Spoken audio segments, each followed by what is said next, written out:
all came due at once. Within 60 days, she was virtually broke. What I discovered is that she grew up dirt poor, and she watched her parents age in poverty. And with a few more questions, I realized that her husband's money blueprint was set for decent success. But her money blueprint was set for dead broke, which is exactly what was happening. Thank goodness we were able to reset her blueprint and move her into a brand new direction. The good news is you can actually change your money blueprint. By the way, you've already started by acknowledging you have a money blueprint and by making the declarations you're learning today. Just so you know, money isn't the only blueprint that you've got. You've also got a relationship blueprint, a health blueprint, and even a happiness blueprint already ingrained in your subconscious mind.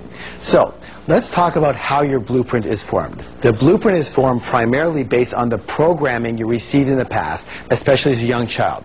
Help me out here. Who are some of the primary sources of this information? Parents, good. Who else? Authority figures, siblings. Who else? Teachers. Yes, teachers, religious leaders, media, culture, friends. Thank you.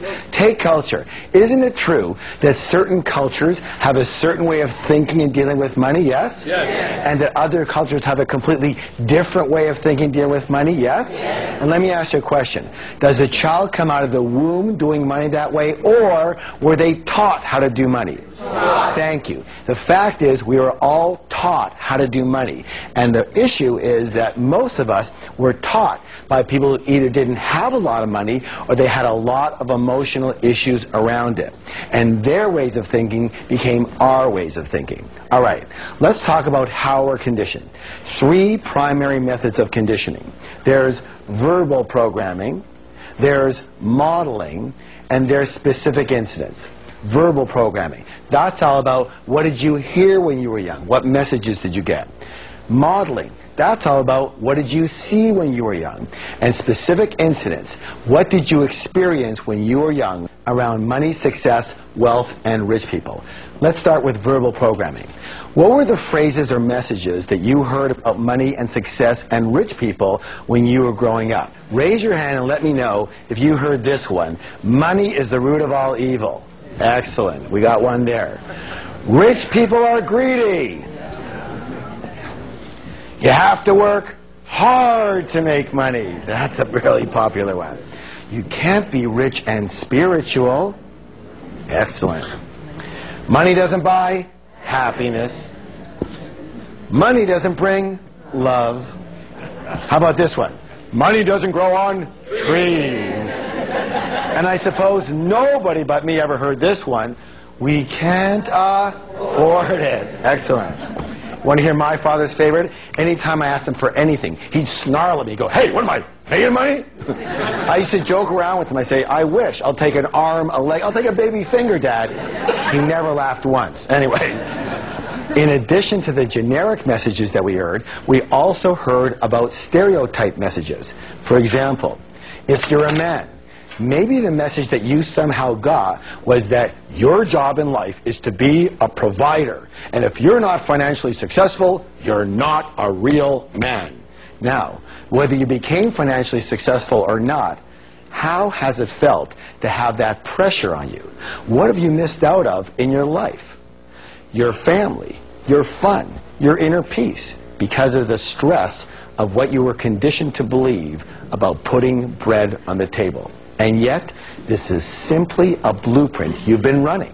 With the lessons you're learning in this program, it can change. In my experience, when you've got money handled, it positively affects every other part of your life. How many of you would agree? Now, excellent. So maybe the message you got was, you don't need a lot of money because when you retire, the government is going to take care of you.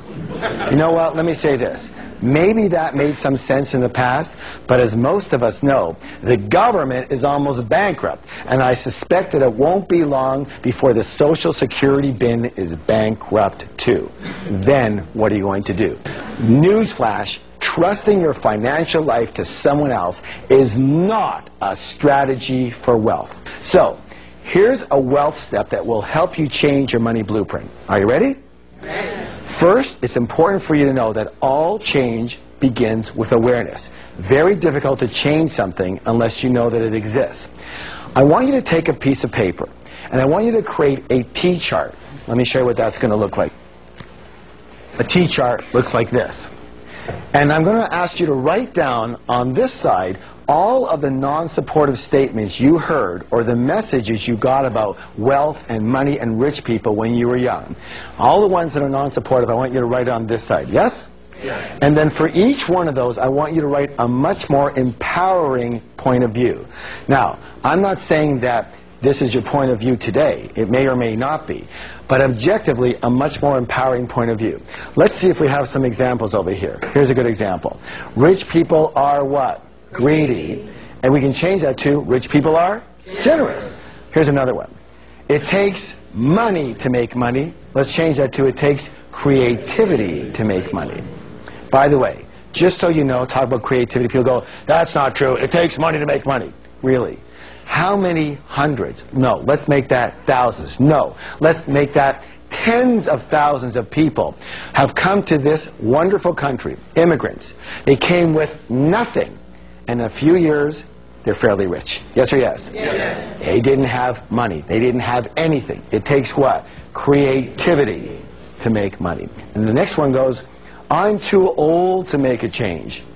And we can change that to, I'm never too old to learn. Now, after you do this, what I want you to do is I want you to read the positive statements out loud 3 times each every single day. For how long? Until you're rich.